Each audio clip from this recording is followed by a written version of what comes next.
Et par ces hommes qui drainent des grandes foules. Ce sont les gens eux-mêmes qui vont détourner leur oreille de la vérité. Aujourd'hui, la vérité blesse. La vérité repousse les gens. La vérité éloigne les gens. Ceux qui rassemblent facilement les gens, ce sont des fables. Donner des bonnes aventures aux gens. Dire des bonnes aventures aux gens. Donner que des bonnes choses. Les gens aujourd'hui, ils n'aiment plus ceux qui touchent et ceux qui répondent durement la chair.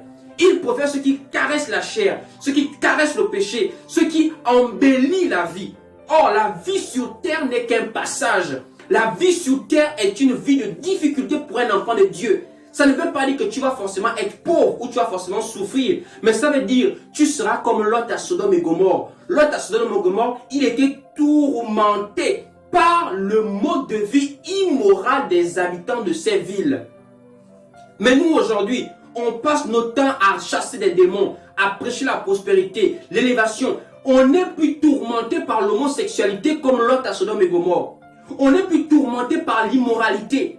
On n'est plus tourmenté par la perversion, par les crimes, par la violence, par la cruauté. Les enfants qui sont rebelles à leurs parents, l'immoralité qui a pris le dessus, on n'est plus tourmenté par ces choses. Nous sommes maintenant concentrés dans le social. C'est cela que l'apôtre Paul disait, au vu de ces temps difficiles, toi Timothée, prêche la parole. Prêche la parole. Et nous avons pour devoir de prêcher la parole à toute personne qui se réclame être véritablement de la vraie église de Christ. Il doit prêcher la parole. Tout homme se lève pour pouvoir apporter la vérité dans ce monde, frères et sœurs.